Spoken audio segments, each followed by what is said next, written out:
Honorable Président de l'Assemblée nationale, silence s'il vous plaît. Silence s'il vous plaît.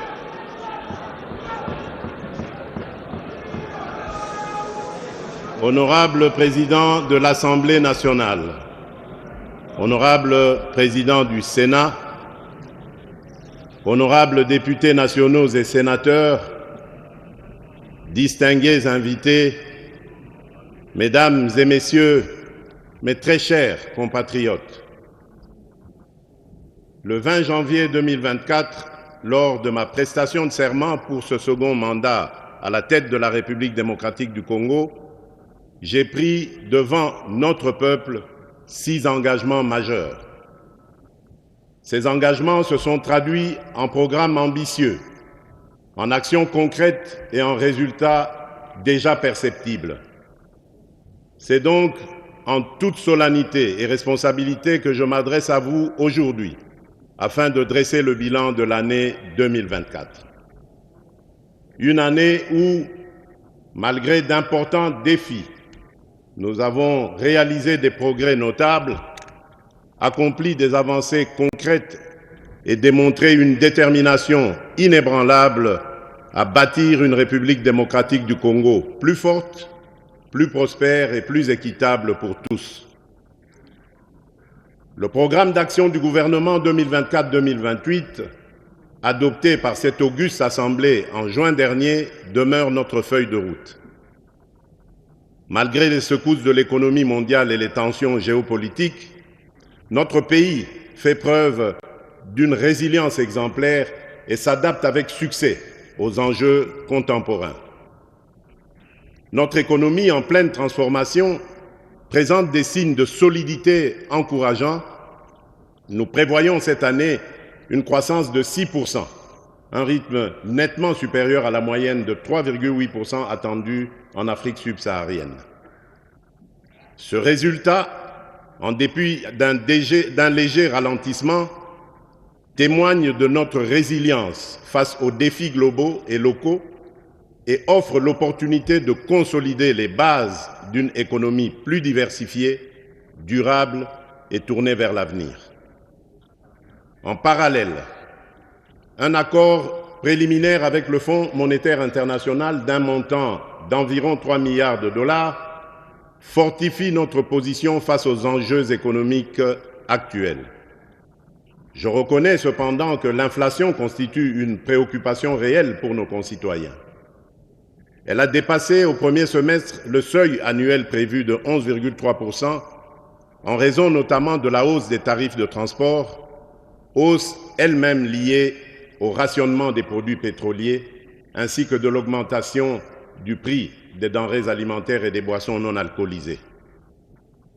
Le franc congolais a également subi une dépréciation de 4,2% par rapport au dollar américain depuis la fin décembre 2023, renchérissant les coûts des biens importés et accentuant ainsi la pression inflationniste. Néanmoins, grâce à une gestion rigoureuse de nos finances publiques et à une étroite coordination entre le gouvernement et la Banque centrale du Congo, nous avons stabilisé le taux de change. Au 27 novembre 2024, nos réserves internationales atteignaient 6,117 milliards de dollars américains, couvrant 14 semaines d'importation, renforçant ainsi notre capacité à faire face aux incertitudes économiques. Pour répondre aux besoins urgents de la population et soutenir notre croissance économique, nous avons stabilisé le cadre macroéconomique, amélioré l'environnement des affaires et mobilisé des financements à des conditions plus favorables.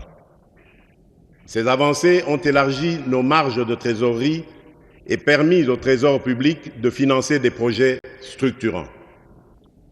Elles ont également relancé, dans le cadre d'un plan d'action accéléré, le financement de projets d'investissement essentiels, notamment le programme local des 145 territoires, le PDL 145T, des infrastructures et voiries de province ainsi que le développement urbain de Kinshasa. De plus, l'avenant au contrat minier signé avec le groupement d'entreprises chinoises a débloqué des fonds pour entreprendre d'urgence les travaux de voirie de la ville-province de Kinshasa, dont la construction des rocades, la route Mboudi, aéroport de Ndjili, via Kimwenza et Ndjili Brasserie, ainsi que plusieurs routes d'intérêt national. Parmi ces dernières figurent les axes Mbujimai-Nguba via Mweneditu, Kanyama-Kasese-Kalemi via Manono et Luena, Mbujimai-Kabinda-Kindu, Bukavu-Goma, ainsi que la route d'Akula dans le Grand Équateur.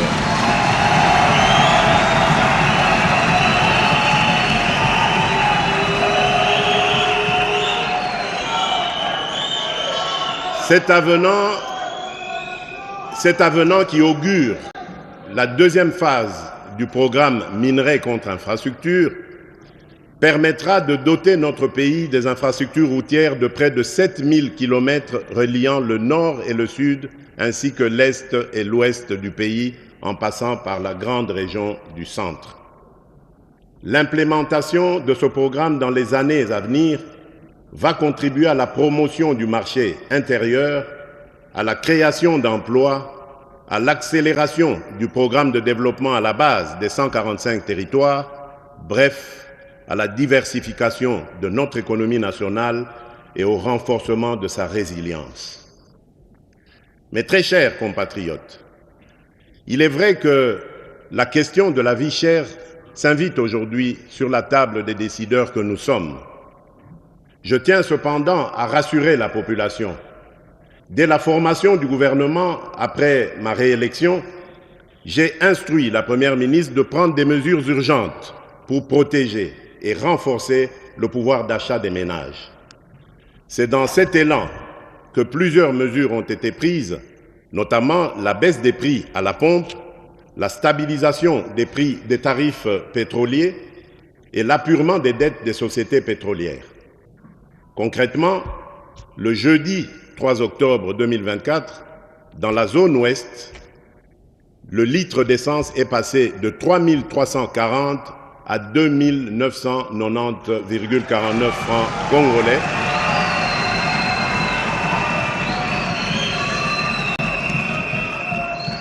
Et celui du gazoil est passé de 3 435 à 2 979,73 francs congolais.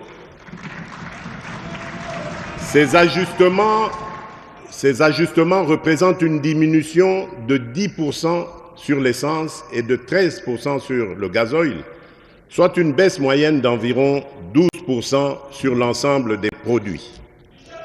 Les répercussions sont déjà visibles. D'une part, la consommation de carburant chez CEP Congo a bondi de 45 000 m3 par mois en moyenne à 60 000 m3, soit une hausse de 33%. D'autre part, transporteurs locaux, motocyclistes et chauffeurs de taxi réalisent désormais des économies substantielles sur leurs achats de carburant, tandis que les entreprises bénéficient d'une réduction de leurs dépenses en indemnités kilométriques, libérant ainsi des ressources pour d'autres projets. À la suite de cette baisse des produits pétroliers et dans cet élan visant à protéger et renforcer le pouvoir d'achat de notre population, le gouvernement a engagé des discussions avec les importateurs. Grâce à ces efforts conjugués, nous enregistrons aujourd'hui une baisse de 5 à 11% sur ces produits de base. Ce résultat témoigne de notre volonté inébranlable d'améliorer les conditions de vie de chaque Congolaise et de chaque Congolais. Par ailleurs, conscient du fait que notre pays ne produit pas de pétrole raffiné prêt à la consommation, j'ai instruit le gouvernement d'orienter sa politique d'approvisionnement vers les sources les plus avantageuses afin de garantir un accès durable et compétitif à l'énergie. Ainsi aussi, pour alléger le fardeau économique qui pèse sur nos concitoyens, sur mes instructions, le gouvernement a suspendu la taxe sur la valeur ajoutée, la TVA, et réduit les taux des droits et taxes et redevances sur 8 produits alimentaires de première nécessité. Par cette action, l'État a choisi de renoncer à une part de ses revenus afin de soutenir directement des millions de Congolais qui consomment ces denrées chaque jour. Ce geste a pour but principal d'alléger le coût de la vie et de favoriser le bien-être de nos concitoyens. Dans un tout autre registre, je voudrais dire particulièrement aux Kinoises et aux Kinois que je partage avec vous la préoccupation des embouteillages quotidiens qui compliquent les déplacements dans la ville.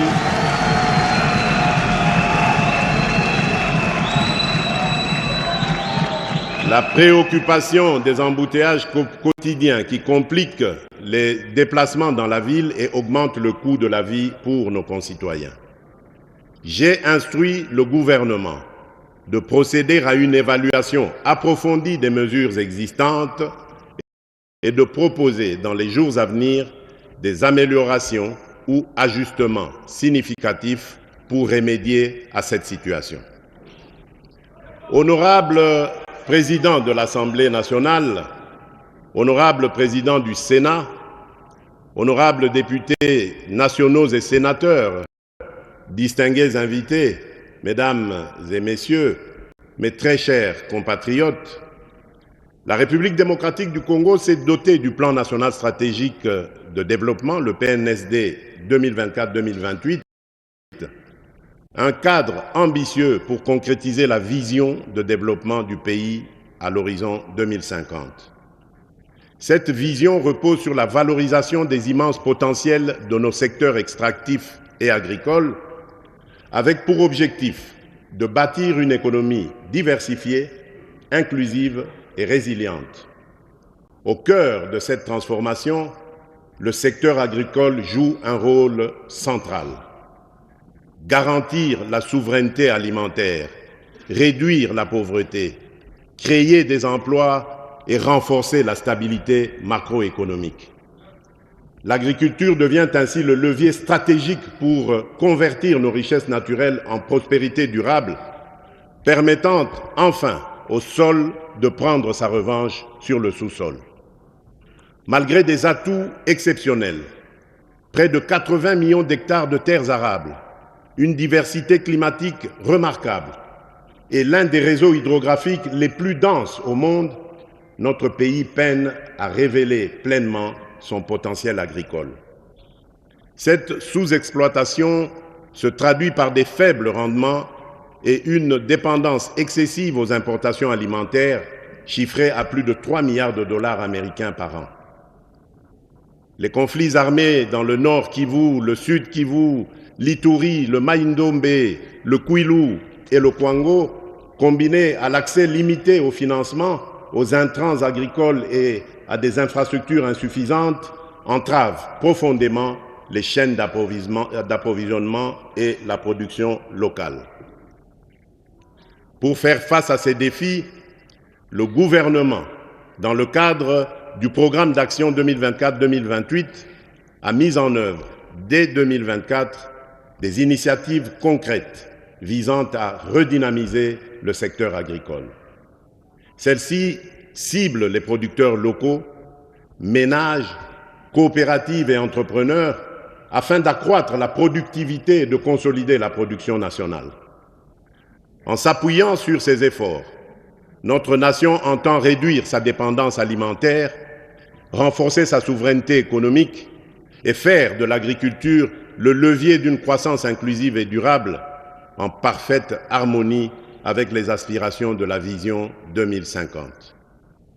Dans notre détermination de mettre progressivement et efficacement fin à l'insécurité alimentaire à laquelle se trouvent exposés nombreux de nos compatriotes, après l'investiture du gouvernement, des efforts importants ont été déployés pour relever ces défis aussi bien dans le secteur agricole que celui de la pêche et de l'élevage.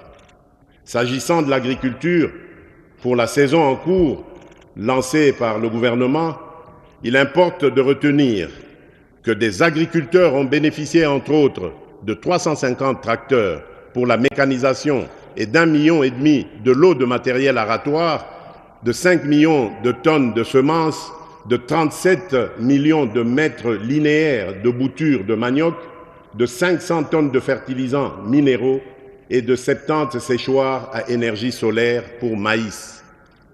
Pour faciliter la mobilité,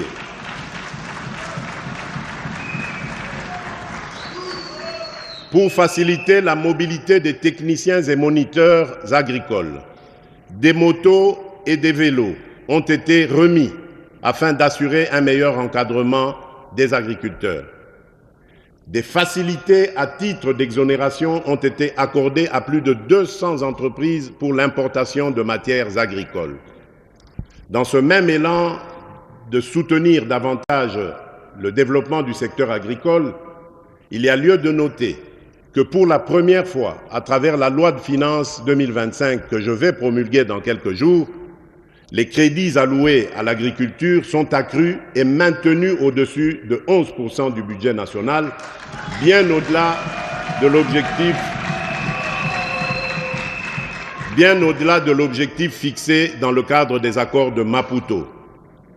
Cet accroissement substantiel de l'allocation des financements publics en faveur du secteur agricole témoigne de notre engagement sans faille à créer les conditions nécessaires au développement de ce secteur hautement stratégique pour notre souveraineté. En octobre 2024, dans le cadre de notre coopération avec la Banque africaine de développement, nous avons lancé, par l'entremise du Fonds social de la République démocratique du Congo, le FSRDC, le programme de transformation de l'agriculture, le PTA-RDC, bénéficiant d'un financement de 6,6 milliards de dollars américains sur 10 ans. En outre, avec le soutien financier de la Banque mondiale, je salue la mise en place du Registre national des agriculteurs, l'opérationnalisation d'un système d'assurance agricole face aux risques récurrents, ainsi que l'appui offert à plus de 30 000 ménages agricoles en matière d'accès aux semences et aux équipements aratoires dans le cadre du Programme national de développement agricole, le PNDA. Honorable Président de l'Assemblée nationale, honorable Président du Sénat, honorables députés nationaux et sénateurs, distingués invités, mesdames et messieurs, mes très chers compatriotes, ces interventions mises en œuvre grâce aux ressources externes fournies par ces deux partenaires multilatéraux ainsi que d'autres acteurs, notamment les agences du système des Nations Unies et des partenaires bilatéraux, revêtent une importance cruciale. Elles répondent à la situation particulière de notre pays, en particulier dans les zones gravement affectées par les ravages des guerres et des conflits, ainsi que dans les provinces sévèrement touchées par l'insécurité alimentaire. Dans cette dynamique de redressement et de développement agricole, des initiatives concrètes et prometteuses sont en cours. Ces efforts s'appuient également sur des expériences réussies, telles que celles menées par le service national à Kanyamakasese, dans la province du Haut-Lomami, qui illustrent le potentiel d'une approche intégrée et collaborative pour renforcer la production agricole nationale. Lors de ma récente visite à Kanyamakasese, j'ai pu mesurer l'ampleur des progrès réalisés. Sur ce site, près de 5000 hectares de maïs ont été emblavés durant la campagne agricole en cours et seront récoltés dès le début de 2025. Avec un rendement prévu de 5 tonnes par hectare, c'est environ 25 000 tonnes de maïs qui s'ajouteront aux 2500 tonnes déjà entreposées. De plus, le cheptel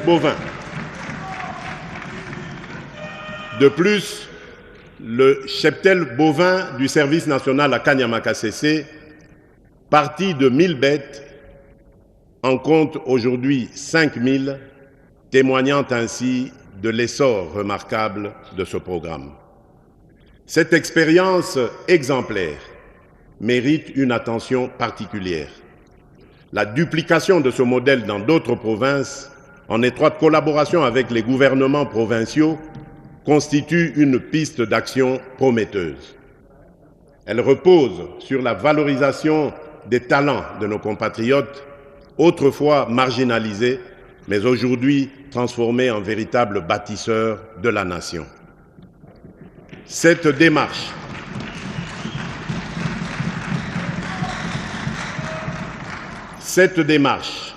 adaptée aux spécificités de chaque région, appelle à une mise en œuvre urgente pour maximiser son impact et répondre efficacement aux défis de notre agriculture.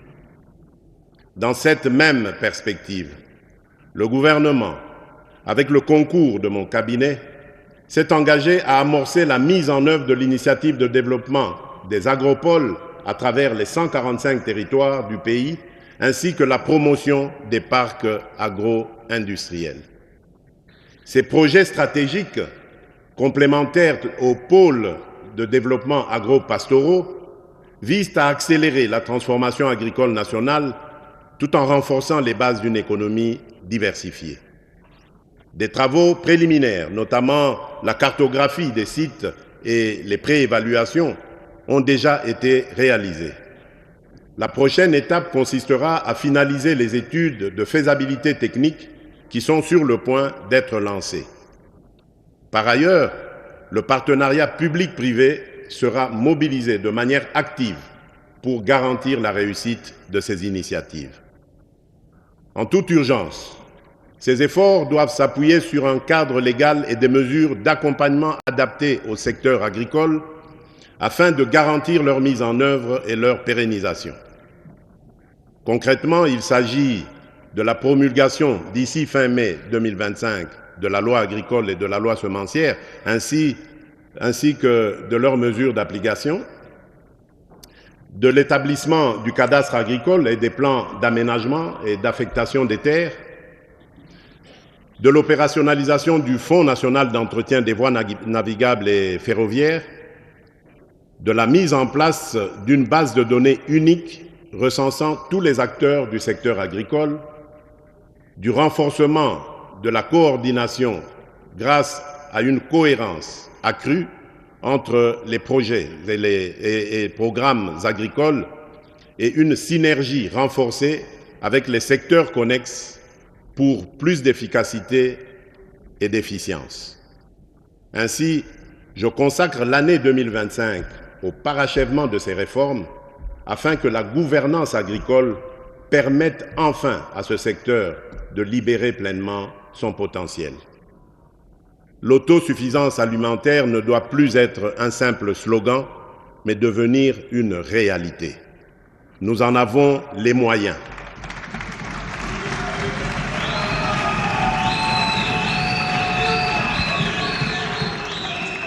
Conscient du rôle crucial de la pêche et de l'élevage dans la diversification de notre économie et la sécurité alimentaire, le gouvernement s'est également engagé dans des réformes structurantes. Pour surmonter les obstacles qui freinent l'augmentation de la production animale et halieutique, le ministère de la Pêche et de l'Élevage a distribué intrants et équipements à des milliers de pêcheurs artisanaux, notamment dans les provinces de la Chopo, du Tanganyika et de Kinshasa, renforçant ainsi leur capacité productive. Poursuivant cette dynamique, le gouvernement a honoré ses engagements concernant l'acquisition de 8 bateaux de pêche industrielle. Les dernières formalités et ajustements techniques seront rapidement achevés afin de les mettre en service dans les meilleurs délais. De plus, pour relancer la filière avicole, un programme ambitieux a été adopté en octobre 2024, prévoyant le développement de 8 pôles à travers le pays. Ces pôles soutiendront les petits éleveurs, les fermes et les PME, consolidant la croissance de ce sous-secteur. Pour assurer la viabilité et maximiser l'impact de ces initiatives, je m'engage à allouer des ressources supplémentaires à l'encadrement, à la professionnalisation et à l'accompagnement des pêcheurs et des éleveurs.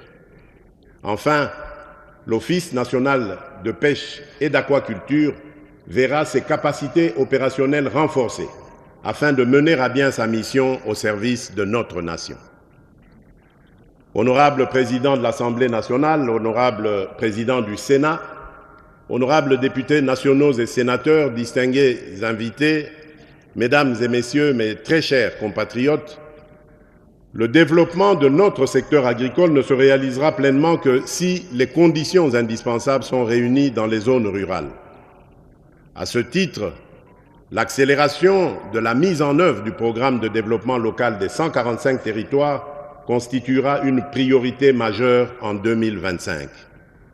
Dans ce cadre, le projet de loi des finances 2025, soumis à l'examen du Parlement, prévoit des ressources substantielles pour des investissements stratégiques. La construction de routes de desserte agricole dans le volet 2, l'installation de réseaux d'eau potable et de microcentrales photovoltaïques dans son volet 3, ainsi que l'aménagement de marchés modernes et d'espaces de vie dans son volet 5, tel que défini dans la composante 1 du dit programme. Par ailleurs, la composante 2 du même programme met l'accent sur le renforcement des économies rurales et des chaînes de valeur afin d'améliorer la productivité, d'accroître les revenus des ménages et de consolider la sécurité alimentaire. L'aménagement des voies de desserte agricoles en désenclavant et en connectant les bassins de production jouera un rôle clé dans la dynamisation du secteur agricole et dans le bien-être des populations rurales. Pour l'année 2025, avec le gouvernement, je m'engage à réhabiliter 38 000 km de routes de desserte agricole prévues dans le PDL 145T et 11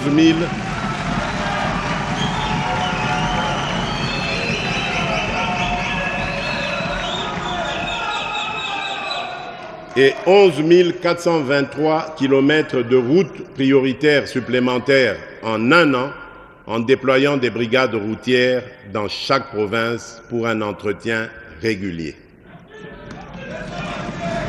Aménager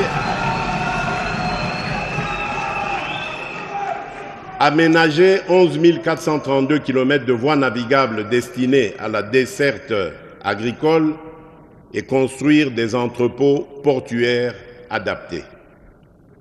Honorable Président de l'Assemblée nationale, honorable Président du Sénat, honorables députés nationaux et sénateurs, distingués invités, Mesdames et Messieurs, mes très chers compatriotes, un pays qui investit est un pays qui croit en son avenir.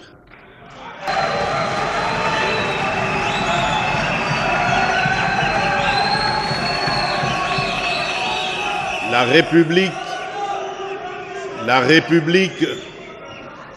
République démocratique du Congo s'inscrit pleinement dans cette dynamique. Je tiens à souligner l'importance de nos projets structurants qui, pas à pas, façonnent notre destin. Ils transforment nos ambitions en réalisations concrètes et insufflent espoir et confiance à chaque Congolaise et à chaque Congolais.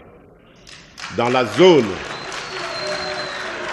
zone économique spéciale de Maluku, une nouvelle usine de fabrication de carreaux et de faïence a ouvert ses portes.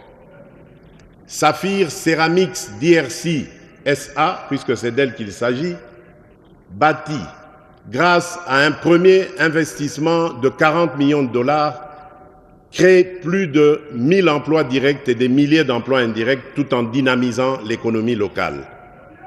Désormais, nous produisons chaque jour 50 000 mètres carrés de carreaux de qualité à prix compétitif, mettant fin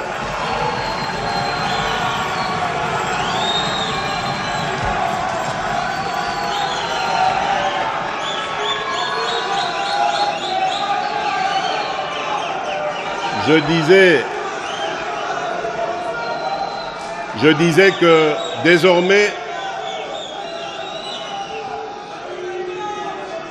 Je disais que désormais, nous produisons... D'accord. Désormais, nous produisons chaque jour 50 000 mètres carrés de carreaux de qualité à prix compétitif, mettant fin à l'importation et renforçant...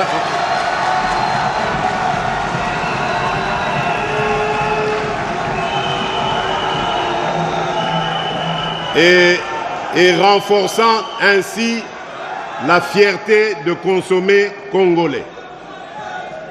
À proximité de là, Varom Beverages RDC SARL, franchise de Pepsi Cola, a lancé la production de boissons gazeuses avec une capacité de 1,2 million de bouteilles par jour. Un premier investissement de 66 millions de dollars, bientôt suivi d'une seconde phase de 46 millions de dollars dans les 6 prochains mois, a permis de créer 530 emplois à ce jour. Cette nouvelle unité génère non seulement des emplois et des recettes fiscales, mais nourrit également la fierté de consommer des produits made in Congo. Et que dire de la relance de la mine de zinc de Kipushi par Kiko? Fort d'un investissement de 923 millions de dollars, ce projet illustre parfaitement notre ambition du réveil du Congo comme un géant au cœur de l'Afrique. Chaque mois,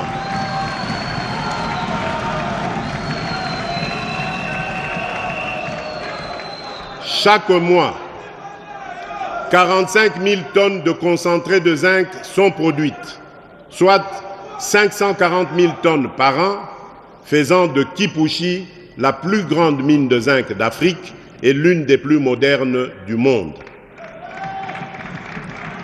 Plus de 900 emplois directs ont déjà été créés, avec une masse salariale annuelle avoisinant 48 millions de dollars, et des projets de transformation locale du zinc sont en cours, ajoutant encore plus de valeur et d'opportunités. Ce ne sont là que quelques exemples de projets qui fleurissent aux 4 coins du pays. Des routes, des ponts, des écoles, des hôpitaux, sans oublier la modernisation de nos aéroports, Bangboka aujourd'hui et bientôt Kolwezi, Mbujimai, Kananga, Bunia, ainsi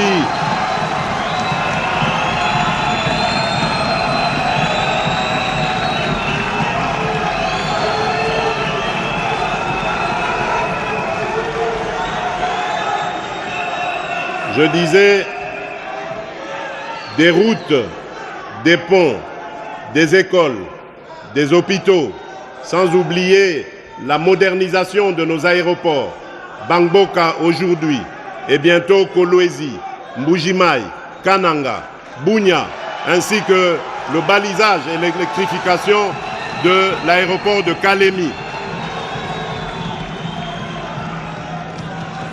La République démocratique du Congo est un immense chantier, un pays en mouvement qui se construit un avenir radieux. Mesdames et messieurs, ce n'est que le début. Notre belle République démocratique du Congo poursuit sa marche en avant et l'avenir nous réserve encore de nombreux succès et autant de raisons d'être fiers.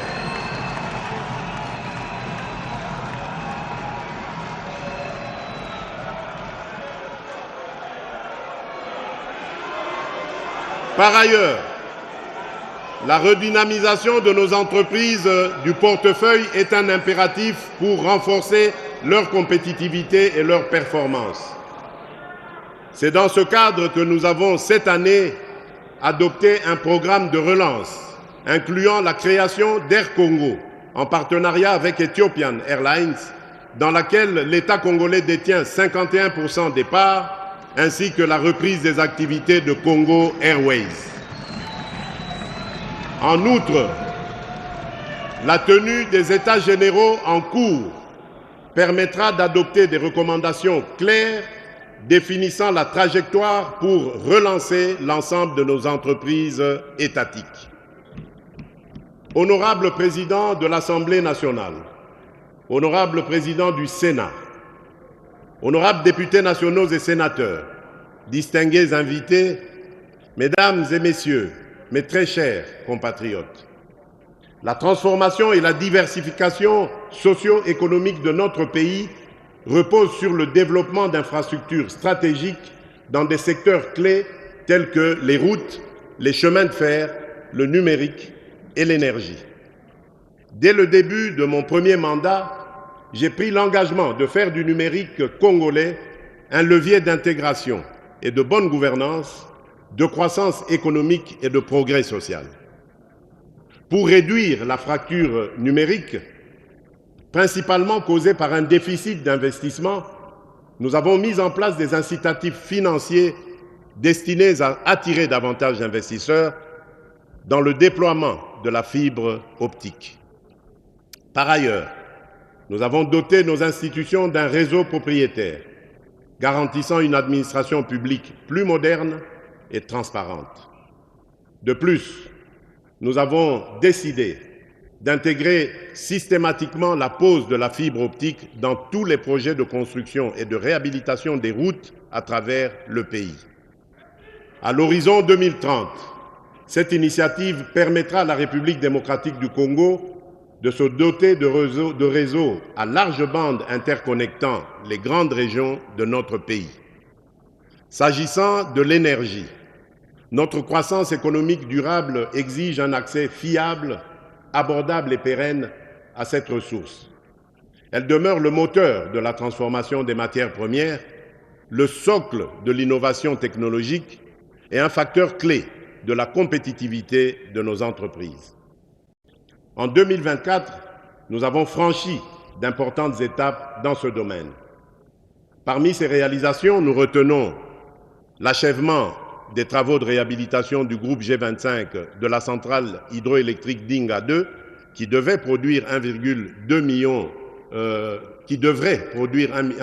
million de mégawattheures supplémentaires, la poursuite de la mise en œuvre du plan directeur 2024-2028 de la SNEL SA, avec la réhabilitation de la ligne en courant continu Inga-Kolwezi, des stations de conversion et des parcs de production.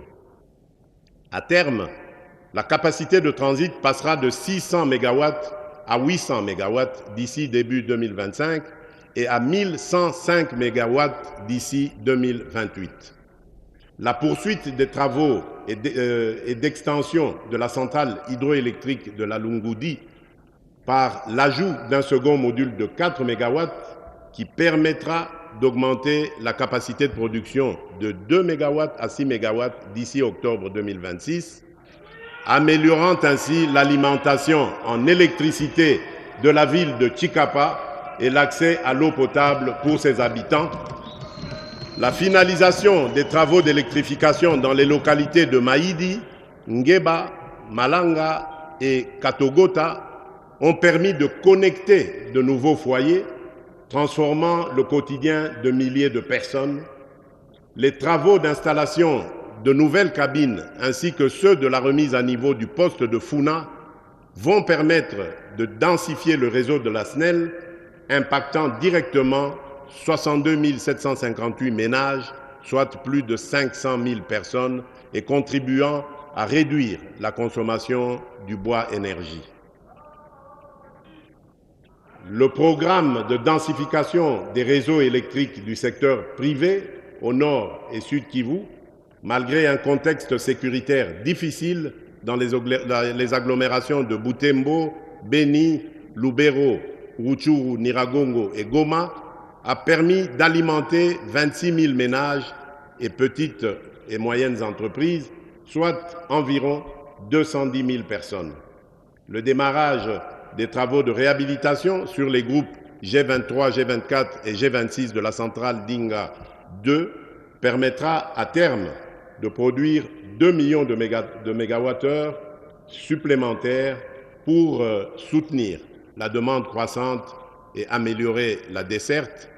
La mise en charge des lignes de transport et réseaux de distribution de la centrale de Tubi-Tubidi et la centrale de Mouvo pour l'électrification des villes, des agglomérations de Boya, Miabi, Katende, Lusanga Kabea-Kamwanga et amélioration de la desserte dans la ville de Mbuji-Mayi, la mise en œuvre de 50 projets d'électrification rurale avec Anser, avec un budget à hauteur de 89 millions de dollars.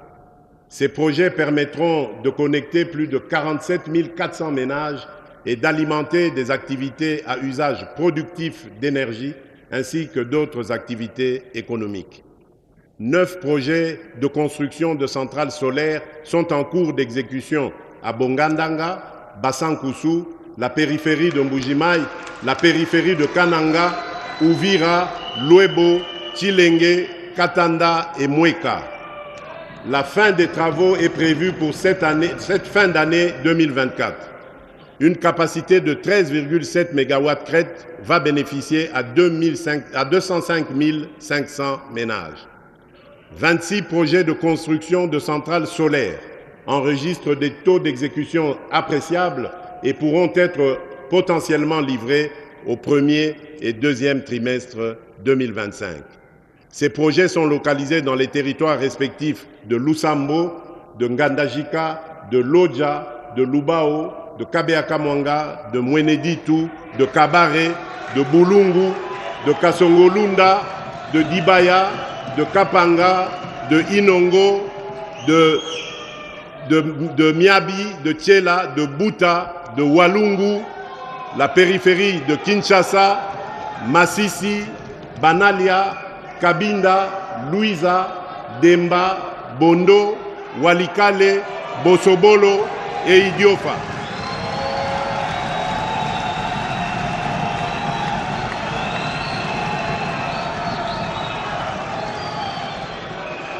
Pour une capacité de 15,9 MW qui vont bénéficier à plus de 238 875 ménages.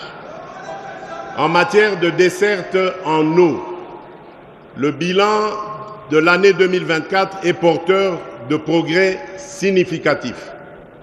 En milieu semi-urbain, les projets d'alimentation en eau potable et d'assainissement à Kasangulu, Lissala, Chikapa ont permis à près de 1,3 million de personnes d'accéder à des services essentiels.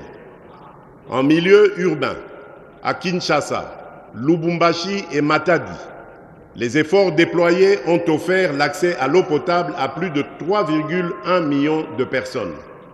À Kinshasa, la mise en service du module 2 de l'usine de traitement d'eau d'Ozone, avec une capacité de 110 000 m3 par jour, a permis d'étendre l'accès à l'eau potable à 1,8 million de personnes supplémentaires.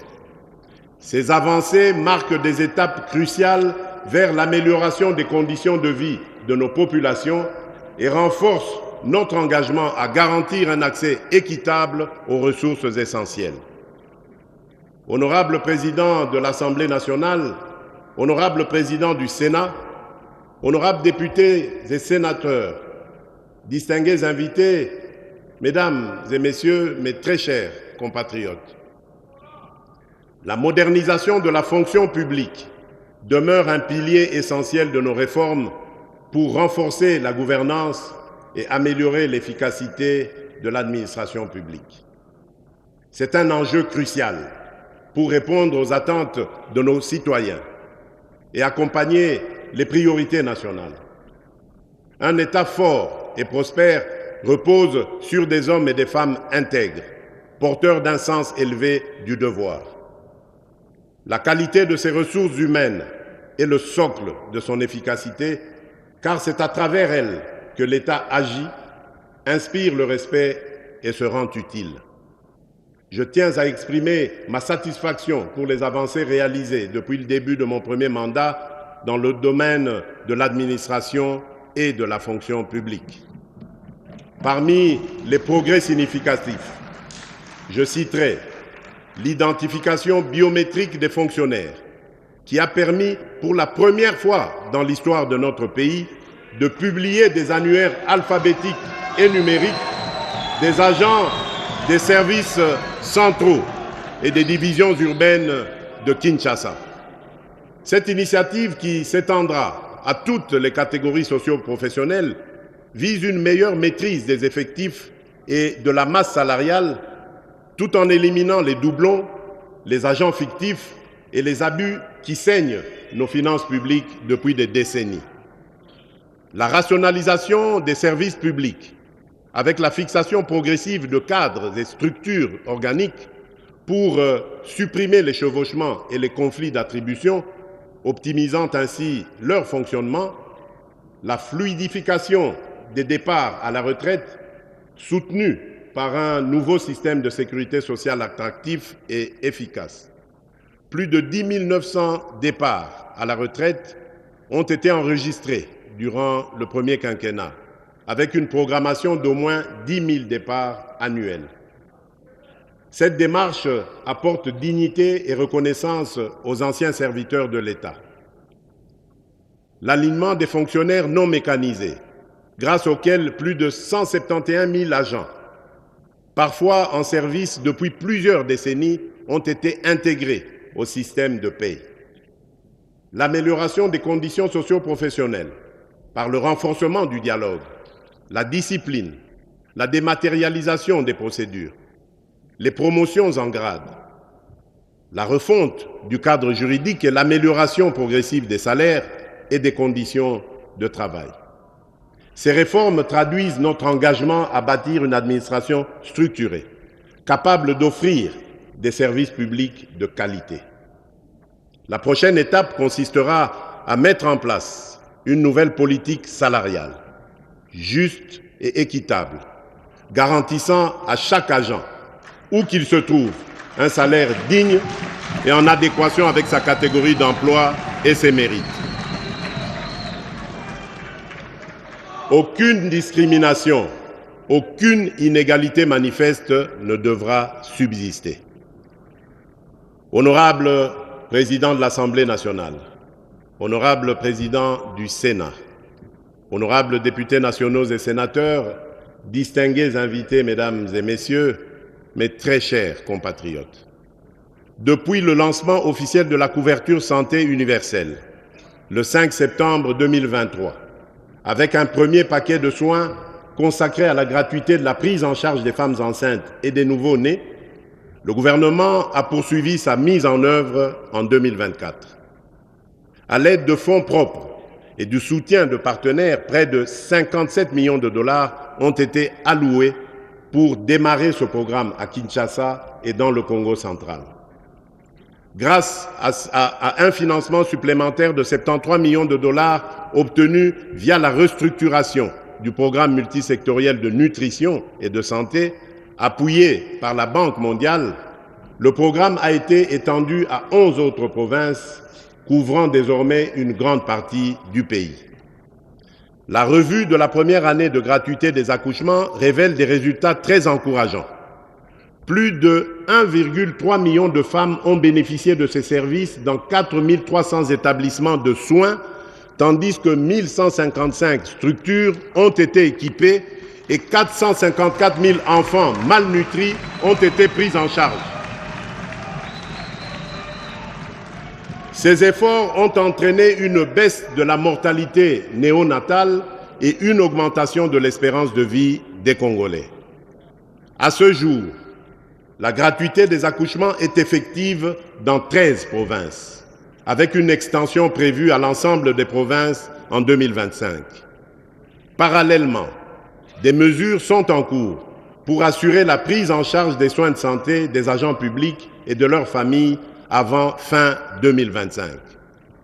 En outre, le gouvernement a entrepris la digitalisation du système de santé avec le déploiement des kits informatiques dans plus de 300 établissements ainsi que la mise en place du registre social RSU pour identifier les personnes économiquement vulnérables.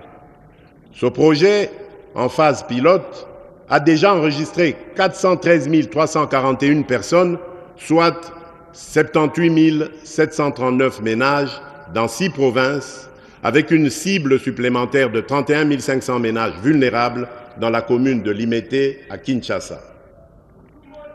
Enfin, des réformes ont été lancées pour améliorer la couverture sociale, renforcer le rôle du Fonds social de promotion et de services sociaux, afin de répondre efficacement aux besoins des groupes vulnérables en assurant une réponse humanitaire coordonnée et flexible. En dehors du pilier prestation des soins, nous avons mis l'accent sur le pilier construction, réhabilitation et rénovation de nos centres de santé et hôpitaux afin d'y accueillir dignement nos populations.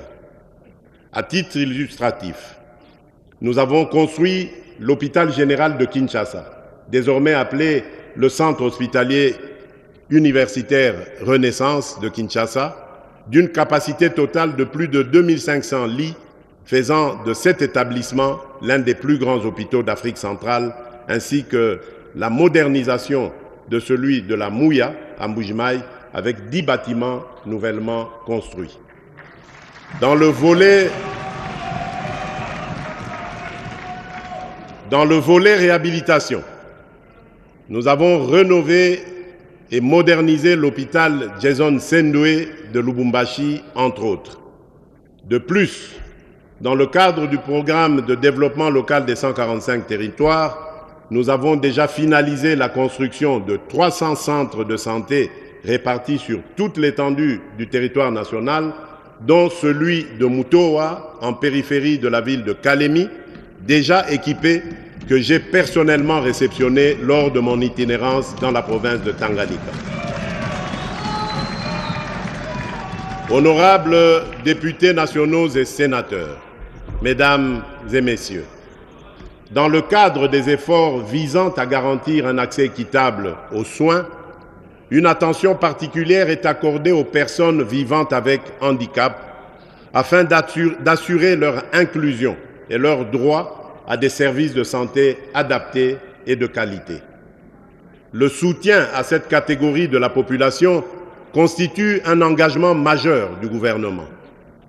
Cette année, des réformes légales et réglementaires ont été mises en œuvre pour promouvoir leurs droits, notamment avec la création d'un secrétariat général leur dédié. Cela a permis le recrutement de 2000 agents, dont 60% sont des personnes vivant avec handicap ou issus de groupes vulnérables. Par ailleurs, le Fonds national d'appui à l'autonomisation et à l'accessibilité des personnes vivantes avec handicap a été opérationnalisé. Ce fonds finance des projets visant à renforcer leur autonomie et à lutter contre la pauvreté sur l'ensemble du territoire national. En complément, le gouvernement a débuté l'application d'une des résolutions des États généraux de l'enseignement supérieur et universitaire consistant à réduire les frais académiques pour les étudiants en situation de handicap. Concernant le pilier ressources humaines, au cours de cette année, le gouvernement a poursuivi les efforts en vue de la mécanisation et l'alignement du personnel de santé. En effet, à l'issue de l'atelier résidentiel de Bibois, nous sommes parvenus notamment à l'alignement à la prime de risque pour le 4e trimestre de l'exercice budgétaire en cours de plus de 1000 médecins, 500 agents administratifs, 1500 infirmiers, 50 dentistes, 20 médecins physiciens, 100 vétérinaires, 100 pharmaciens et 700 autres professionnels de santé. Le réajustement salarial de 5157 agents promus en grade, le paiement du second palier de 35% des indemnités de transport et de logement aux médecins, la poursuite des promotions en grade pour tous les agents de santé éligibles, garantissant ainsi une reconnaissance de leur mérite, la régularisation des situations administratives des personnes concernées en vue d'une meilleure gestion. Tout ceci s'ajoute aux efforts déjà consentis en vue de l'amélioration des conditions sociales des prestataires des soins de santé de notre pays, avec un cumul de près de 40 000 alignés, dont plus de 10 000 médecins. Il convient de noter également que depuis mon accession au pouvoir, le respect de nos engagements, notamment en termes de paiement des fonds de contrepartie des vaccins de routine pour les enfants de moins de 5 ans, se situant environ à 16 millions de dollars américains chaque année, contribue à la baisse de la mortalité des enfants sur l'étendue du pays. En termes de perspectives dans le secteur de la santé, en lien avec l'atteinte des objectifs de développement durable, la priorité sera accordée à l'extension de la gratuité de la maternité et la prise en charge du nouveau-né sur l'ensemble des 26 provinces. Il en sera de même pour le démarrage du paquet de soins de base qui concernera les policiers, les militaires et les fonctionnaires ainsi que leurs dépendants pour, à terme, couvrir l'ensemble de la population. Le gouvernement s'engage également à doter chaque province d'un hôpital de référence afin de mettre un terme aux déserts médicaux.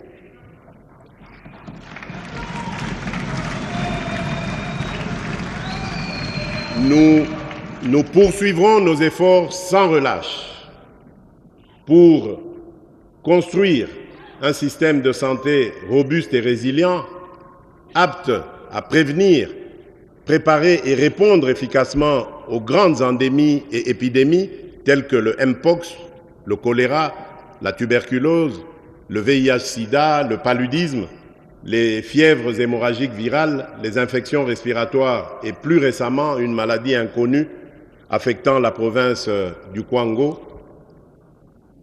Nous nous engageons aussi à investir dans la production locale de médicaments, de vaccins et d'autres intrants de santé afin de mieux gérer les crises récurrentes, réduire notre dépendance aux importations massives et créer, ce faisant, plusieurs milliers d'emplois pour notre jeunesse.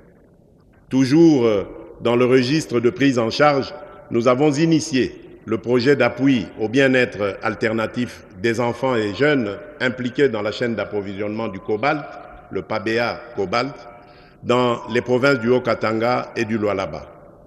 Ce projet vise à éradiquer la présence et le travail des enfants dans les mines artisanales de cobalt. À ce jour, 13 587 enfants ont été réinsérés socialement sur les 16 845 identifiés en février 2022 dans les sites miniers artisanaux, soit un taux de réinsertion de plus de 80%. Honorable Président de l'Assemblée nationale, Honorable Président du Sénat, Honorables députés nationaux et sénateurs, distingués invités, Mesdames et Messieurs, mes très chers compatriotes, au-delà des préoccupations liées à la santé, la préservation de l'environnement s'impose comme une priorité stratégique indispensable à la qualité de vie des populations et à la pérennité des ressources naturelles. Les forêts, la biodiversité, les ressources minérales et hydriques figurent parmi les principaux atouts naturels de notre pays, conférant ainsi à la République démocratique du Congo un positionnement économique et géopolitique unique face aux crises environnementales mondiales. La gestion durable de ces ressources, en réponse aux engagements internationaux, représente un impératif pour assurer le bien-être des populations actuelles et des générations futures. La nécessité de convertir ce potentiel en richesse réelle appelle à des efforts accrus et à l'abandon d'une vision limitée aux seules potentialités.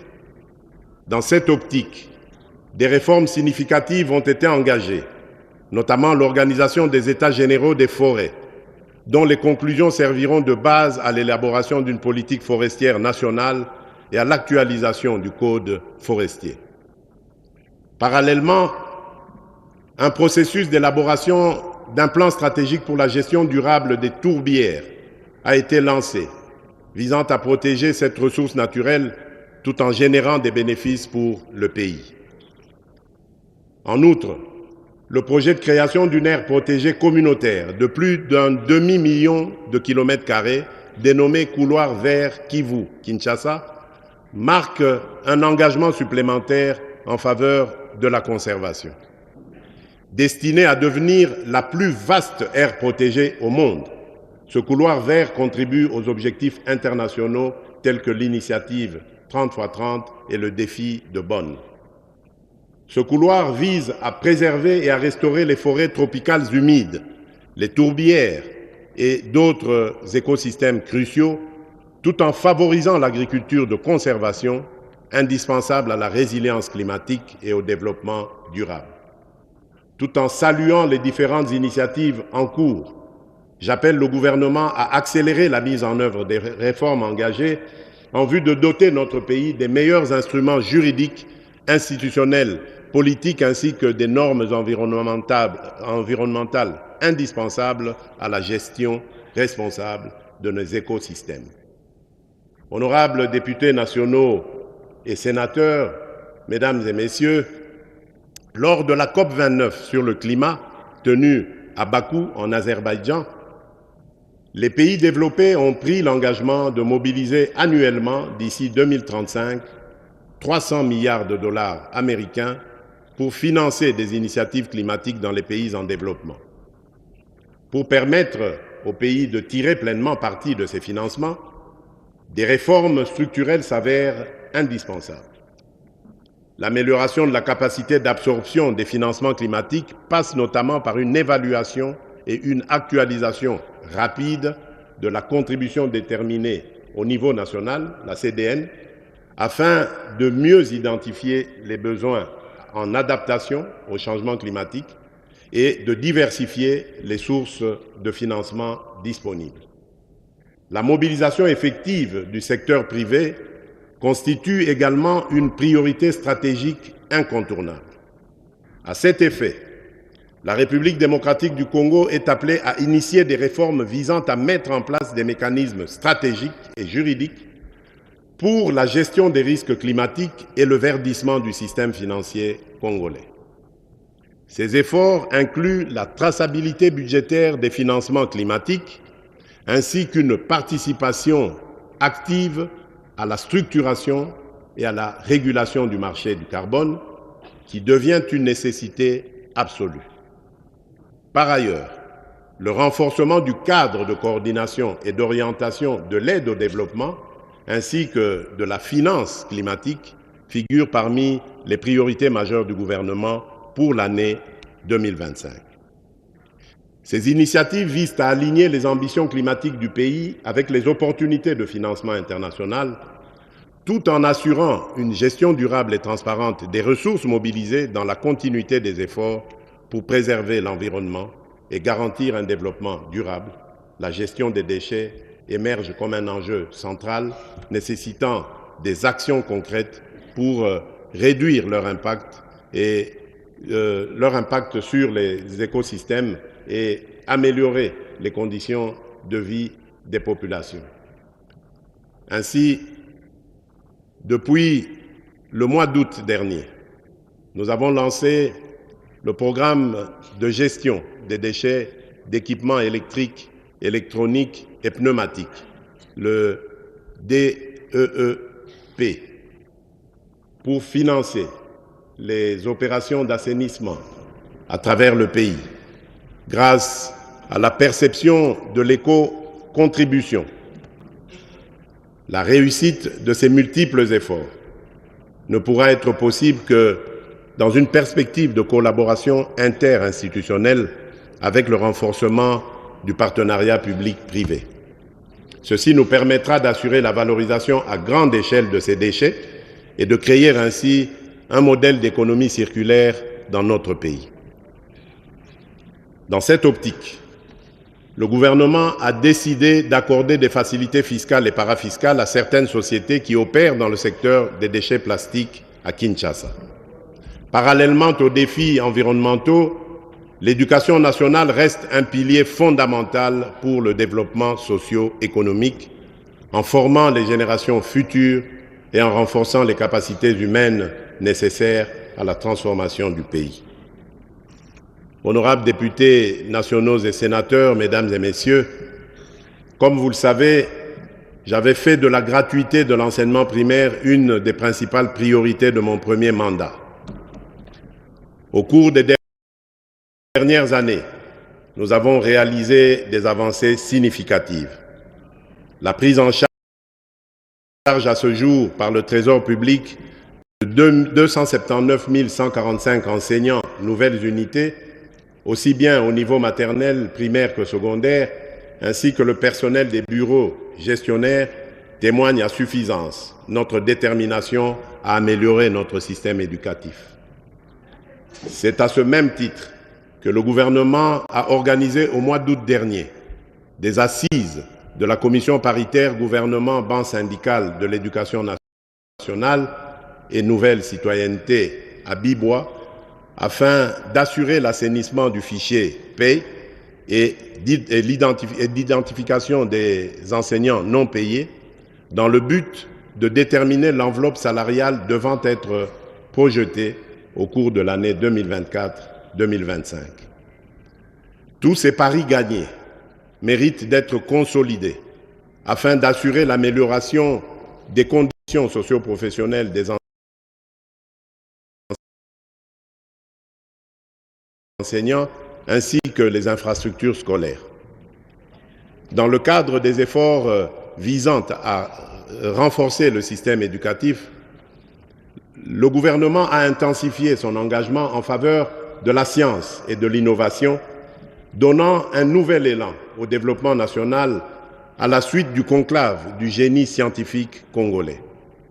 Parmi les actions majeures entreprises cette année figurent l'organisation et l'institutionnalisation du Forum du génie scientifique congolais, destiné à promouvoir l'excellence scientifique et l'innovation, l'opérationnalisation du Fonds national de la recherche scientifique et de l'innovation technologique visant à soutenir les projets de recherche et les initiatives innovantes, la création de l'incubateur de génie scientifique congolais, chargé d'accompagner les chercheurs, inventeurs et innovateurs dans la maturation de leurs résultats de recherche, le lancement des travaux de construction du premier centre public de radiothérapie et de radiopharmacie en partenariat avec l'Agence internationale de l'énergie atomique. Ces initiatives marquent une étape décisive dans la valorisation du potentiel scientifique et technologique de la RDC au service du développement durable. Honorable Président de l'Assemblée nationale, honorable Président du Sénat, honorables députés nationaux et sénateurs, distingués invités, mesdames et messieurs, mes très chers compatriotes, malgré les progrès réalisés dans plusieurs domaines, la question sécuritaire demeure un défi majeur. Notre pays reste confronté à des rébellions persistantes, dont l'agression de l'armée rwandaise et des terroristes du M23 qui entravent la stabilité nationale, le développement et l'amélioration des conditions de vie de nos concitoyens. Ces ennemis de la République continuent d'occuper une partie des territoires de Rutshuru, Masisi, Nyiragongo et Lubero, provoquant un afflux massif de déplacés internes. Aujourd'hui, près de 7 millions de Congolais vivent loin de leur foyer, faisant de notre pays l'un des pays les plus touchés au monde par ce drame humanitaire. Je tiens à réaffirmer que nos efforts pour leur porter assistance et protection ne faibliront pas. Grâce à la détermination de nos forces armées et au soutien de la communauté de développement de l'Afrique australe, la SADC, nous avons repoussé les agresseurs et leurs supplétifs qui comptaient sur une victoire facile et immédiate.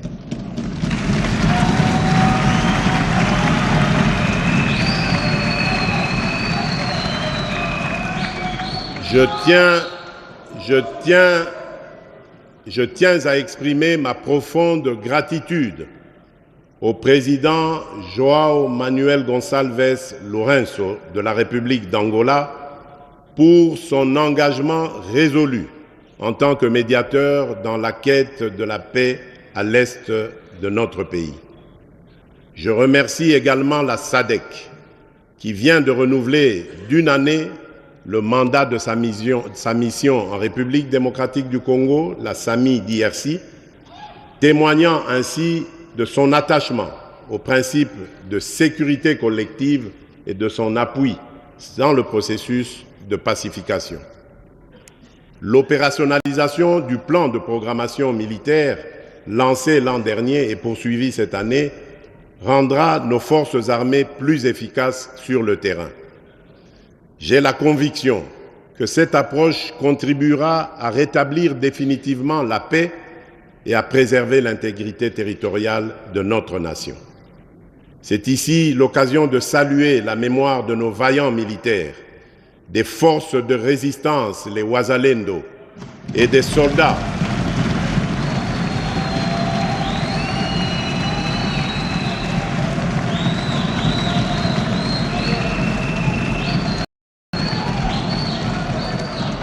C'est ici l'occasion de saluer la mémoire de nos vaillants militaires, des forces de résistance, les Wazalendo, et des soldats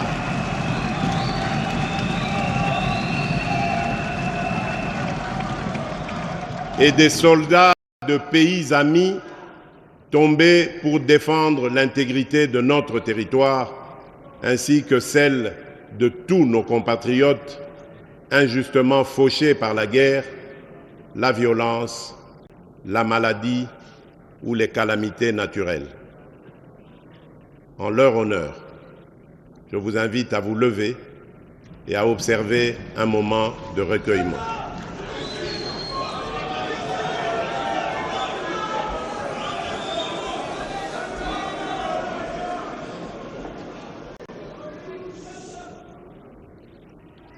Merci.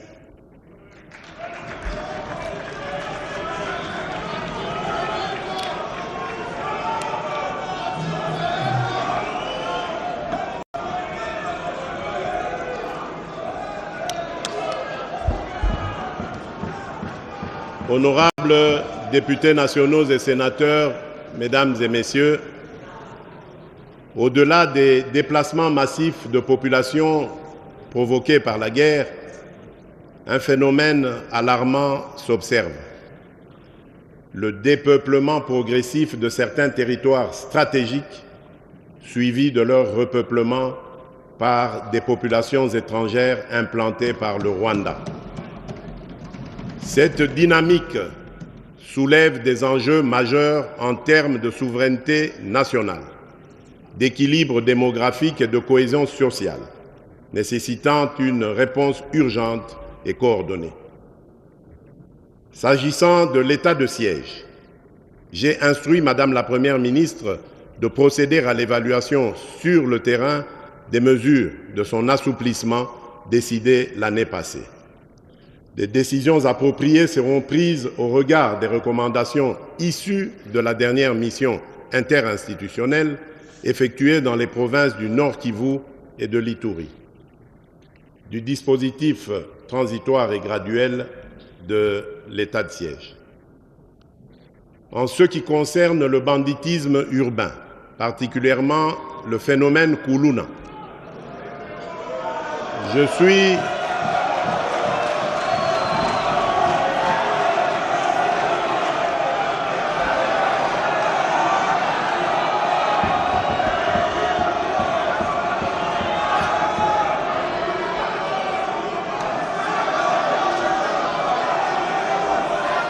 En ce qui concerne le banditisme urbain, particulièrement le phénomène Kuluna, je suis fermement convaincu que, outre le renforcement des moyens des services de sécurité, il est essentiel d'adopter rapidement des mécanismes efficaces de réinsertion pour les jeunes désœuvrés.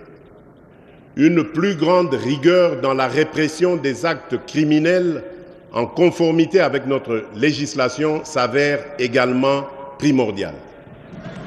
À cet effet,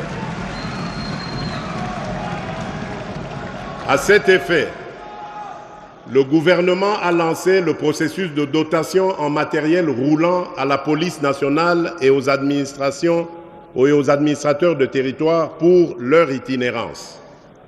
Aussi, dans le cadre de la participation directe des citoyens à la gouvernance sécuritaire, il a été mis en place des comités locaux et provinciaux de sécurité.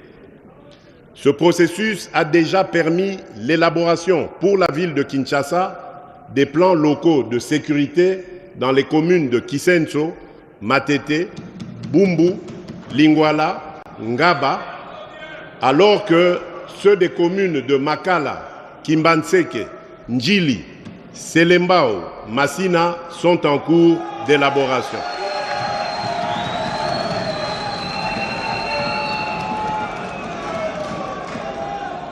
Il en sera de même pour les autres villes de la République.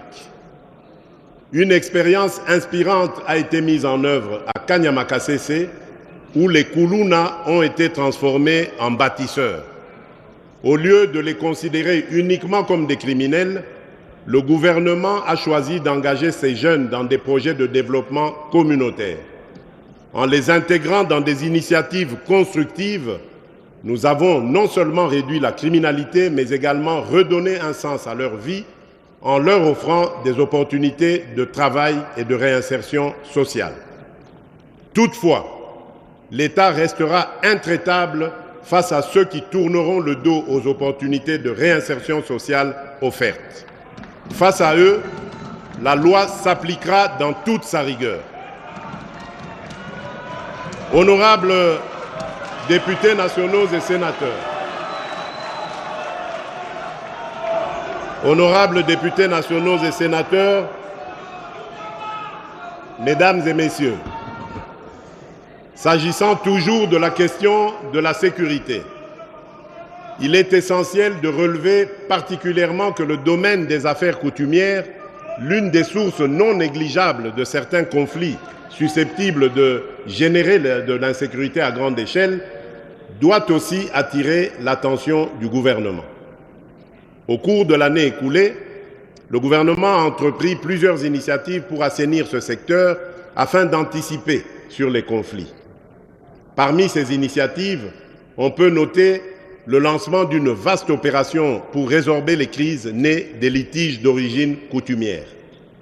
Une politique nationale de prévention et de règlement des conflits coutumiers a été validée le 13 octobre 2024, marquant le début des réformes importantes, y compris le renouvellement des commissions consultatives de règlement des conflits coutumiers à travers le pays. La tenue des audiences foraines à Kinshasa les 4 et 5 novembre 2024 et à Goma le 14 novembre 2024 pour traiter les conflits coutumiers et communautaires. Ces initiatives se poursuivront dans d'autres provinces par le ministère en charge de la question. Les activités de médiation et de réconciliation menées à ce jour dans les provinces du Sud Kivu, du Mai-Ndombe, de la Chopo et du Tanganyika, en vue de pacifier les zones touchées par des conflits intercommunautaires. La certification des entités coutumières pour contribuer à la régulation de leur administration et à la mise en place de données fiables pour la gestion de ce secteur, la reconnaissance des chefs coutumiers par la signature d'arrêtés ministériels collectifs en vue de renforcer la sécurité juridique et rétablir l'autorité de l'État, le projet pilote de reconnaissance et régularisation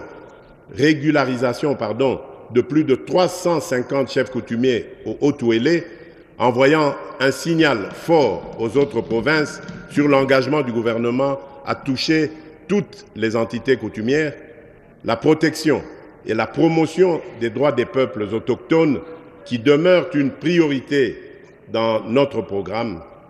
Les affaires coutumières sont un pilier de notre société et un vecteur de paix.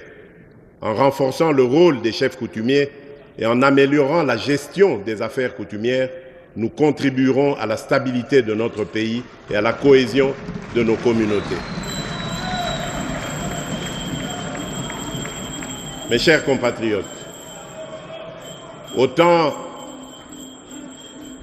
avec l'arrivée des éleveurs Mbororo dans le Haut-Ouélé en quête de pâturage qu'avec les diverses communautés ethniques dont regorge notre pays, le contrôle des terres est un problème qui a engendré des tensions entre les communautés locales exacerbée par des conflits liés aux ressources et des actes de pillage. Pour répondre à cette situation, le gouvernement a initié plusieurs actions, notamment le dialogue intercommunautaire, le renforcement de la sécurité, la mise en place de programmes d'intégration, la sensibilisation aux droits et devoirs. Ces mesures visent à apaiser les tensions et à instaurer une coexistence durable entre les communautés visiteuses et les populations locales, tout en garantissant la sécurité et l'équité pour toutes les parties concernées. Honorable Président de l'Assemblée nationale, Honorable Président du Sénat, honorables députés et sénateurs, distingués invités, Mesdames et Messieurs, mes très chers compatriotes, l'un des leviers essentiels pour assurer efficacement la sécurité des personnes et de leurs biens, tout en protégeant les investissements et en favorisant la croissance économique, est la justice. Fidèle aux dispositions de notre Constitution et épaulé par nombre de nos compatriotes qui œuvrent souvent au péril de leur vie, je n'ai jamais ménagé mes efforts pour instaurer un véritable état de droit. Nous partageons l'objectif de disposer d'un appareil judiciaire solide, apte à mettre fin à l'impunité et à garantir l'égalité de tous devant la loi.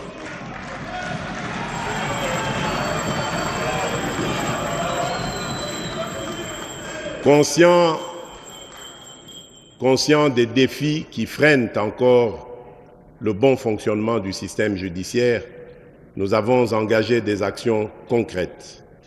Après le recrutement par voie de concours de 5000 nouveaux magistrats, civils et militaires, un premier contingent de 2500 a déjà été nommé, formé et déployé.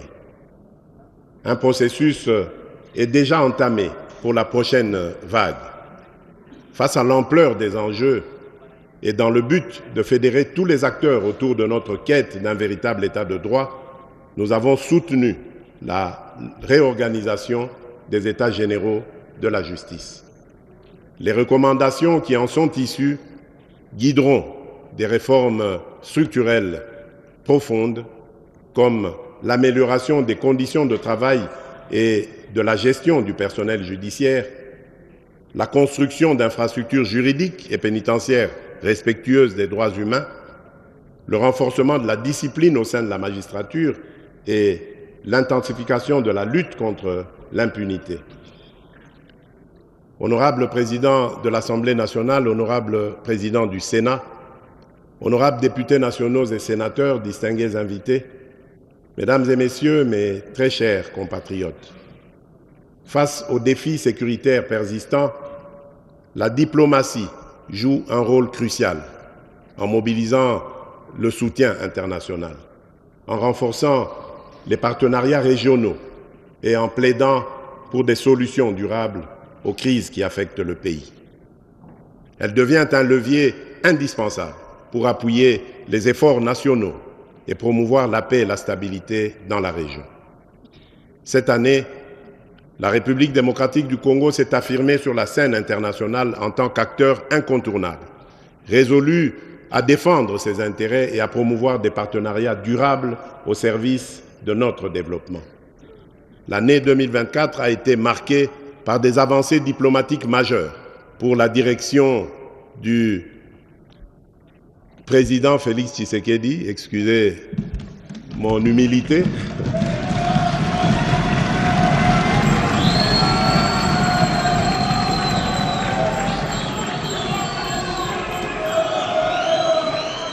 Reflétant l'engagement de la République démocratique du Congo à promouvoir ses intérêts stratégiques sur les scènes régionales, continentales et internationales.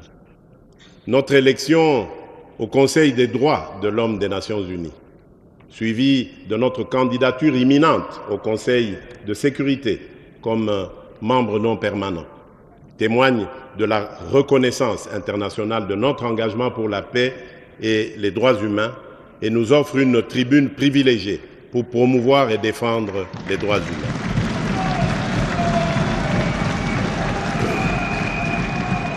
La présentation officielle de notre candidature à un siège non permanent au Conseil de sécurité de l'ONU témoigne de notre détermination à assumer davantage de responsabilités au sein de la gouvernance mondiale.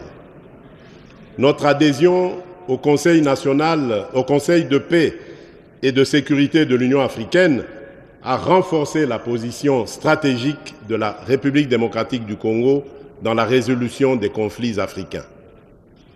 En ce qui concerne la MONUSCO, l'adoption d'un plan progressif de retrait priorisant le Sud Kivu, le Tanganyika et l'Ituri marque une nouvelle étape pour une sécurité nationale pleinement assurée. Au Tchad, la médiation conduite par notre pays a favorisé un processus électoral inclusif et le retour des opposants politiques, consolidant ainsi notre rôle de catalyseur de paix en Afrique.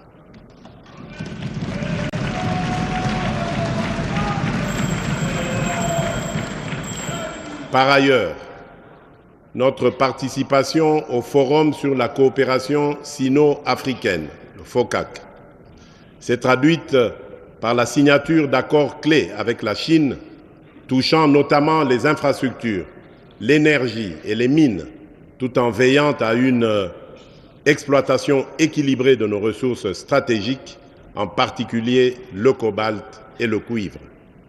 Enfin, la conclusion d'un protocole d'accord multilatéral pour le développement du corridor de Lobito, reliant la République démocratique du Congo, l'Angola et la Zambie, ouvrira de nouvelles perspectives de connectivité régionale et stimulera nos échanges économiques.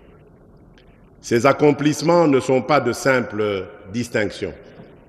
Ils reflètent notre ambition de participer activement à la construction d'un monde plus juste et plus solidaire. Nos partenariats militaires avec les Nations Unies, notamment à travers la MONUSCO, visent à garantir une transition sécuritaire ordonnée et durable. Par ailleurs, la présidence congolaise du Conseil de paix et de sécurité de l'Union africaine a permis de plaider pour une vision panafricaine de paix et de solidarité.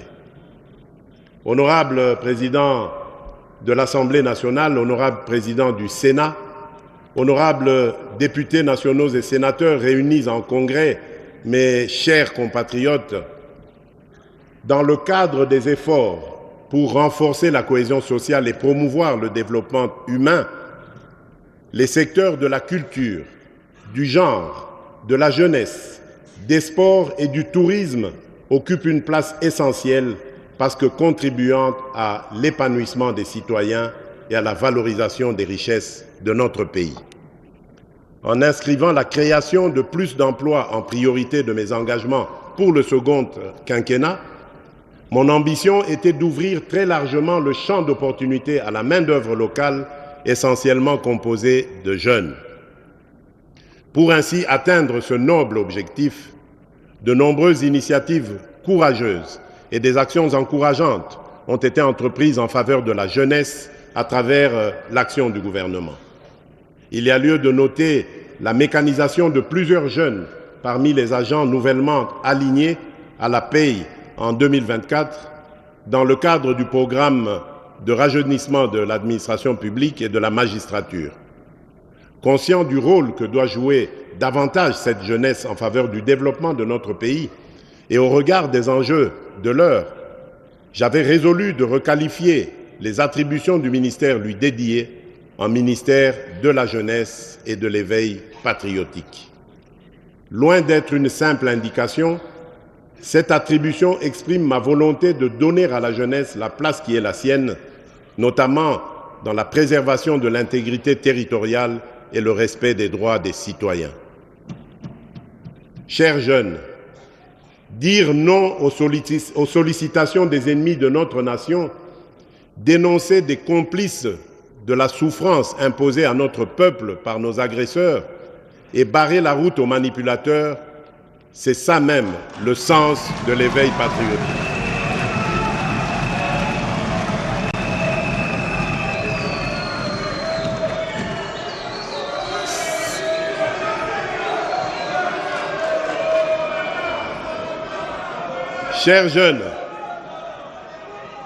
Chers jeunes, dire non aux sollicitations des ennemis de notre nation, dénoncer les complices de la souffrance imposée à notre peuple par nos agresseurs et barrer la route aux manipulateurs, c'est ça même le sens de l'éveil patriotique. Cette année est aussi celle qui nous a servi, au-delà des contraintes, à accentuer notre engagement pour l'éducation des jeunes à travers le sport. Ainsi, pour activer le réveil du sport congolais, plusieurs disciplines ont reçu le soutien du gouvernement central et de la population en général, donnant une énergie supplémentaire aux athlètes qui composent nos équipes nationales et nos clubs.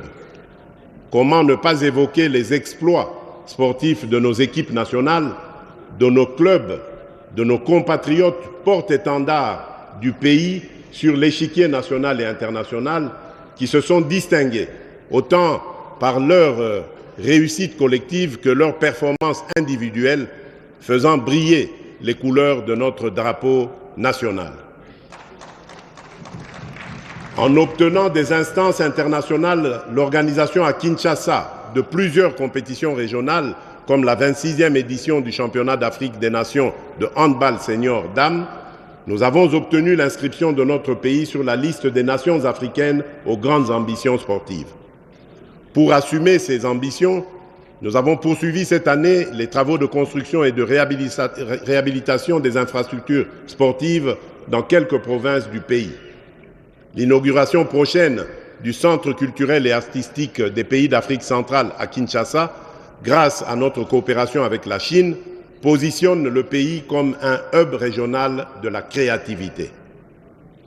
Un espace dédié à l'expression, à la formation, à l'innovation et aux échanges entre créateurs de tous les pays de la sous-région et du continent dans son ensemble, ainsi que ceux de la diaspora.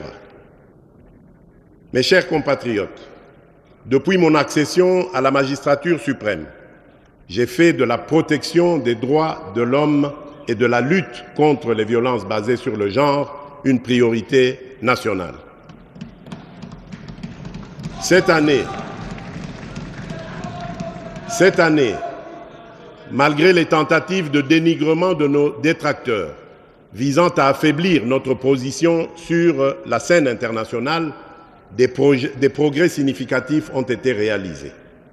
Parmi les avancées concrètes figure l'installation de centres intégrés offrant les services multisectoriels pour une prise en charge holistique des victimes dans plusieurs provinces, l'actualisation de la base de données pour mieux documenter et traiter les cas d'abus, ainsi que la poursuite de la campagne Tolérance zéro contre les violences sexuelles et l'impunité.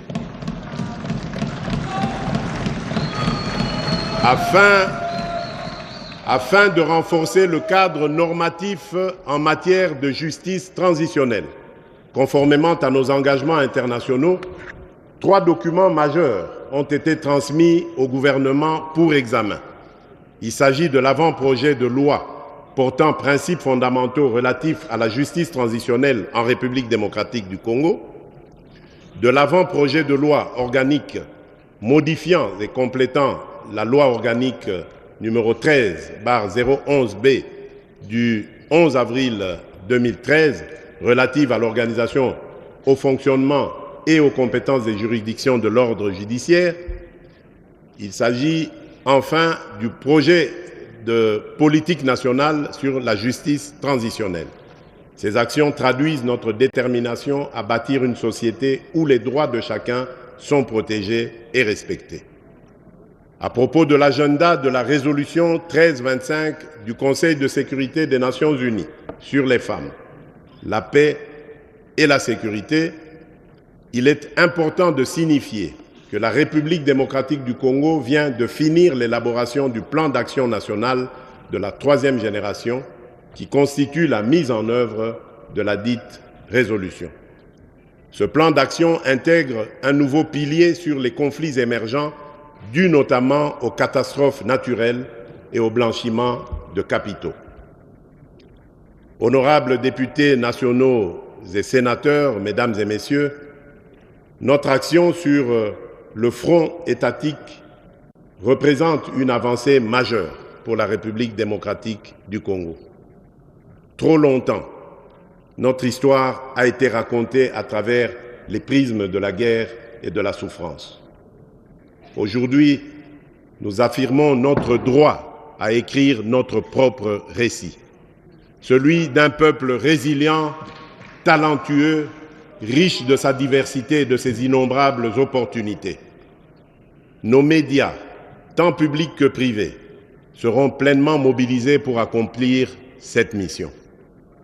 Le processus de modernisation entamé par la radio-télévision nationale congolaise et l'Agence congolaise de presse se poursuivra et s'étendra à toutes les 26 provinces de notre pays. Par ailleurs, avec le réseau national de télécommunications par satellite, le RENATELSAT, nous finaliserons la transition vers la télévision numérique terrestre, ouvrant ainsi une nouvelle ère de diffusion moderne et accessible à tous. Nous devons continuer à investir dans notre jeunesse, en lui enseignant les fondamentaux qui façonnent notre nation, le patriotisme, la richesse de notre patrimoine culturel et la conscience de nos potentialités. Ce sont ces jeunes,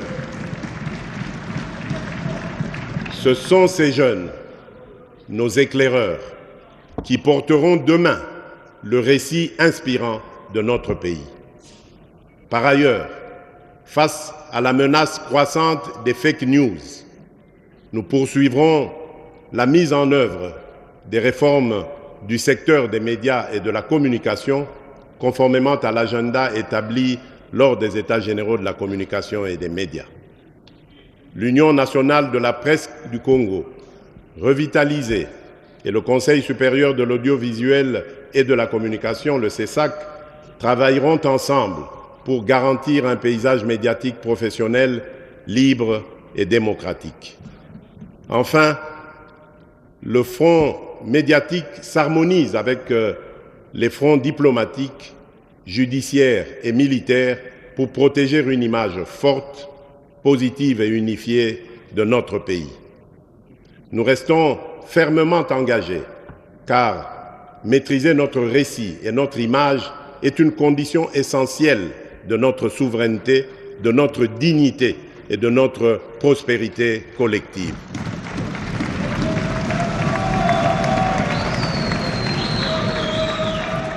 Honorable Président de l'Assemblée nationale, honorable Président du Sénat, honorables députés nationaux et sénateurs réunis en Congrès, mes chers compatriotes, pour terminer ce discours sur l'état de notre nation, je dois rappeler que cette première année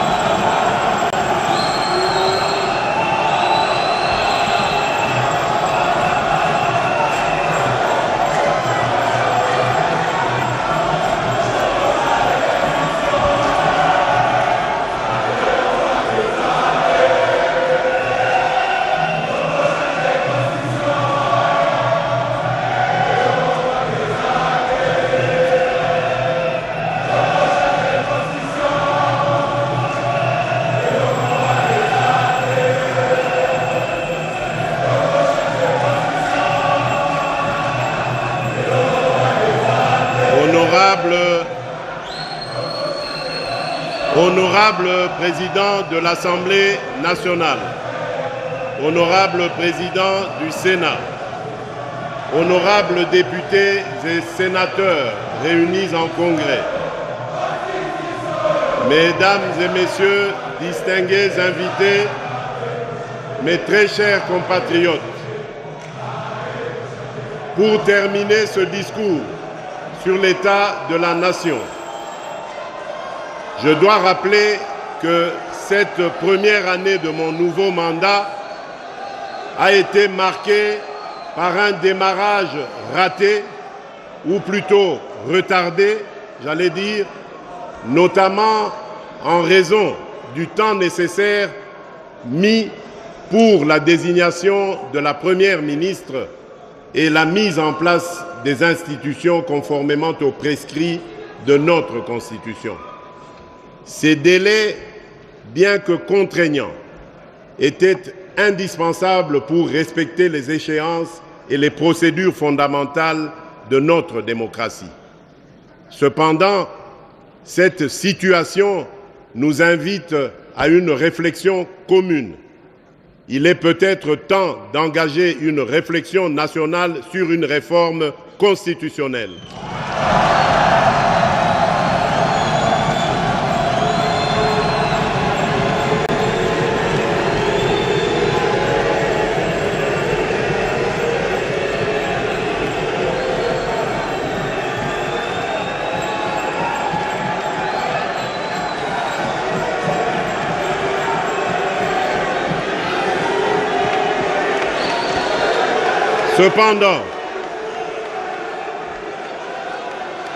Cependant, cette situation nous invite à une réflexion commune.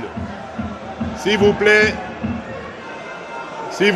silence s'il vous plaît.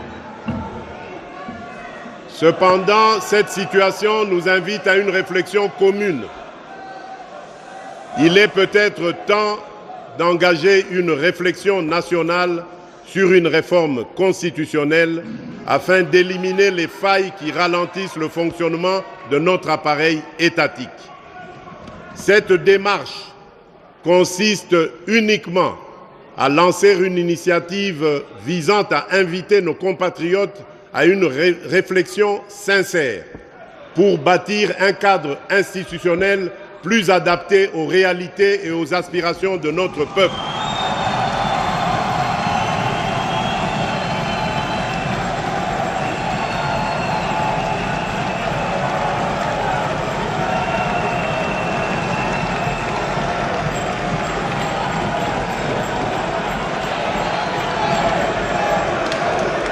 Je reste convaincu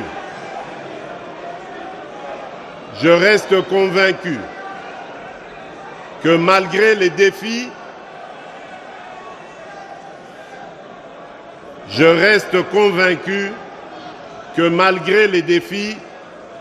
unis, nous pouvons transformer nos potentialités en richesses réelles, nos faiblesses en force et notre diversité en un facteur de cohésion. À tous, je voudrais redire, tout est possible à celui qui rêve, ose et n'abandonne pas.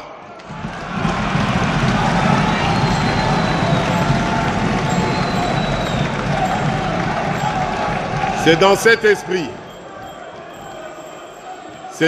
esprit que je réaffirme mon engagement indéfectible à servir la République démocratique du Congo et son peuple.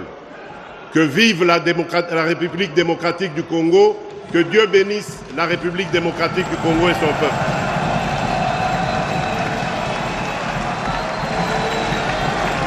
Voilà, très chers téléspectateurs, un discours magistral du garant de la nation, garant du bon fonctionnement des institutions, le président de la République.